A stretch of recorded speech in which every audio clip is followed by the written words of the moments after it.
Hi, y'all. I hope you're having a wonderful day. Just another off-the-cuff thought. Now, a lot of times when I say off the cuff, or shoot from the hip, or whatever, what that means is that it's a thought that's in my mind right now, and it's a good thought, and so I want to elaborate on it. But there's always something that's in my mind all the time, or it's something that I have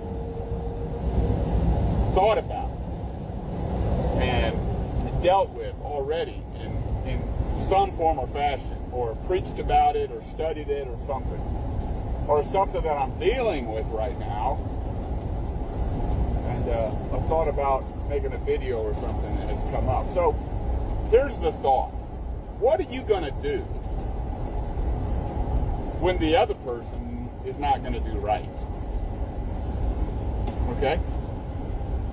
What are you going to do when the offending party is not going to do right? A caveat to this is this idea of being offended.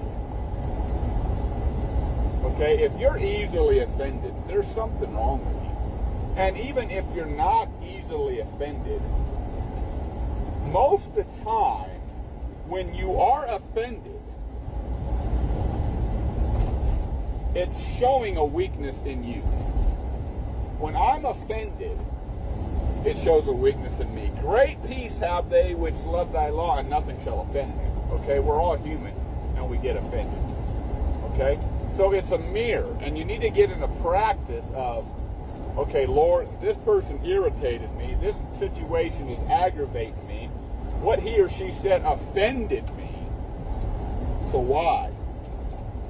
And I believe you'd be a whole lot better off dealing with that deeper issue with you than dealing with the one that offended you.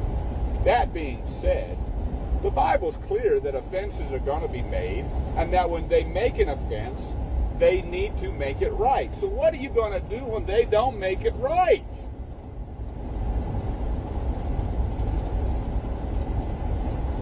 Go on. Keep breathing. That's all you can do about it. Pray about it. But you just got to live your life. People are not going to do right. And you ain't going to make them do right. So I got a situation. Told you about it last week. We got a fella in our church. He's messed up. Got a lot of issues and won't deal with any of them. And so he runs his mouth. He does it all the time with everybody. I called him out on it. I said, I love you, brother, but I'm not going to put up with this. And he pulled out a taser and cussed me out like I was going to beat him up or something, and started cussing me out when I wasn't even in the same room with him yet. As soon as I came around the corner, he had a taser out and threatened to tase me. Okay, so, you know, the Bible talks about weaker brethren, immature brethren,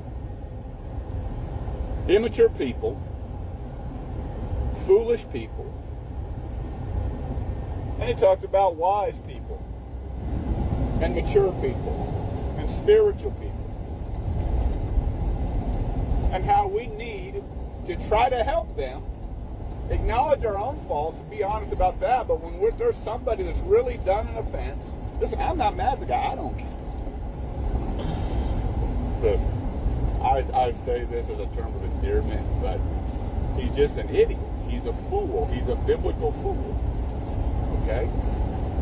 And a new phrase I've heard from another preacher, an older, wiser preacher that I met a few months ago, who's my friend's counselor.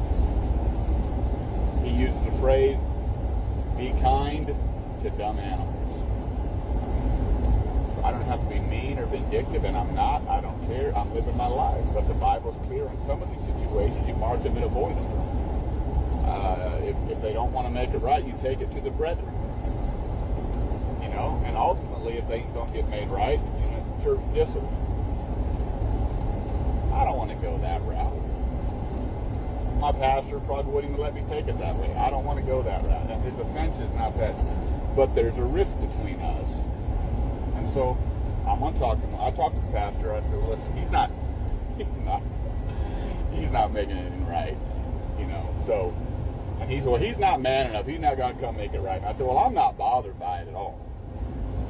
But I said, if you want me to talk to him again, I will. He said, I want you to talk to him again. So I'm going to talk to him. At the very least, he needs to repent of almost tasing me and cussing me out. He accused me of a whole bunch of stuff. And he went to the pastor about it. And the pastor said, hey, he ain't the problem, you are. But anyway, what are you going to do when somebody offends you? Keep on breathing. Go do the next right thing. Trust the Lord. And as always, keep your eyes on Him.